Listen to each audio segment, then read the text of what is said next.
महाकुंभ में अभी तक बीजेपी लगातार सवाल कर रही थी कि विपक्ष के नेता क्यों नहीं आ रहे। ये कोई बीजेपी का कार्यक्रम तो नहीं है, लेकिन अब 26 जनवरी को अखिलेश यादव महाकुंभ मेले में पहुंचे और संगम में स्नान किया। अभी तक वो लगातार कुंभ की व्यवस्थाओं पर सवाल उठा रहे थे, लेकिन अब उन्होंने कहा है कि केंद्र सरकार को 10,000 करोड़ रुपए और देने चाहिए, जिससे व्यवस्थाएं और अच्छी हो जाएं। सुनिए अखिलेश यादव ने क्या कहा। समाजवादी सरकार में भी और पहले भी नेताजी को भी और हम लोगों को भी कुंभ के आयोजन को करने का मौका मिला था।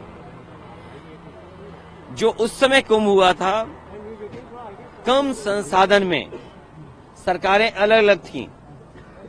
यूपी में सरकार दूसरी पार्टी की थी, समाजवादी पार्टी की थी। दिल्ली में सरकार दूसरी पार्टी की थी, लेकिन उसके बावजूद भी कम संसाधन में 800 और 1300 करोड़ में वो महाकुंभ या कुंभ से जो 12 साल बाद होता है वो कुंभ कराया गया था। और आज तो सुनने में आ रहा है कि 7,000 करोड़ 10,000 करोड़ खर्च हो रहा है।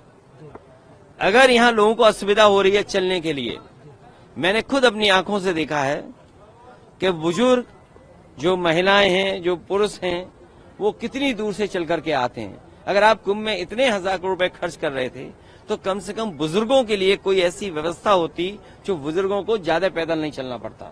अगर आयोजन 1,300 करोड़ में अच्छा हो सकता है, 800 करोड़ में अच्छा हो सकता है, तो 10,000 करोड़ में, 7,000 करोड़ में कितना अच्छा हो सकता है।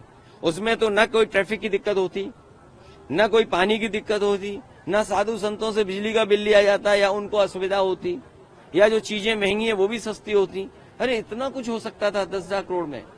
और फिर तो दिल्ली की सरकार भी उनकी है और वो भी अर्थव्यवस्था कहाँ पहुंच रही है, तो 10,000 करोड़ और मांगने चाहिए। हमारी मांग है उत्तर प्रदेश सरकार को दिल्ली सरकार 10,000 करोड़ और रुपए दे, जिससे महाकुंभ के आयोजन के लिए, जिससे यहाँ की ट्रैफिक व्यवस्था अच्छी हो, बुजुर्ग हों, महिलाएं हों, बच्चे हों, उनको बहुत दूर से अपने सर पर, अपने कंधे पर सामान रख करके न लाना पड़े, कोई सुविधा हो जिससे यहीं पर आ जाएं। और साथ ही साथ दिल्ली सरकार जहाँ बजट दे 10,000 करोड़, और वहीं ये जो किला है वो भी उत्तर प्रदेश सरकार को दे दे। इसके अलावा अखिलेश यादव ने हरिद्वार में अपने स्नान को भी याद किया। सुनिए उस बारे में क्या कहा। गंगा में स्नान और त्योहारों के दिन स्नान, जिस दिन मैंने वहां पर हरिद्वार में स्नान किया था उस दिन भी एक त्योहार था, बहुत बड़ा त्योहार है।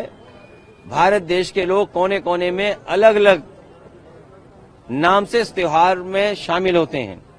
उस दिन हरिद्वार में स्नान किया था और आज संगम में स्नान करने का मुझे मौका मिला है। वहीं अखिलेश यादव के महाकुंभ में पहुंचने के पॉलिटिकल फायदे नुकसान पर भी चर्चा हो रही है। अखिलेश यादव के महाकुंभ में स्नान का सबसे बड़ा पॉलिटिकल महत्व ये है कि विपक्ष की ओर से अभी तक इतने बड़े चेहरे ने महाकुंभ में स्नान नहीं किया था। ऐसे में बीजेपी इसे हिंदुत्व के मुद्दे से जोड़कर भुना रही थी। यहाँ तक कि दिल्ली में चुनाव प्रचार में भी सीएम योगी ने महाकुंभ का जिक्र किया था, लेकिन अब अखिलेश यादव ने स्नान कर लिया है। वहीं इस बात के भी कयास लग रहे हैं कि क्या राहुल गांधी और प्रियंका गांधी भी महाकुंभ में स्नान करने पहुंचेंगे। इससे पहले बीजेपी के नेता रवि किशन ने एक बयान में कहा था, अखिलेश यादव, राहुल गांधी और प्रियंका गांधी खुद महाकुंभ आएं और देखें कि कितनी बेहतर व्यवस्थाएं हैं। अब अखिलेश यादव तो महाकुंभ में स्नान कर चुके, लेकिन राहुल गांधी और प्रियंका गांधी क्या संगम में डुबकी लगाएंगे, ये बड़ा सवाल है। और इस सवाल का जवाब तो सिर्फ समय देगा।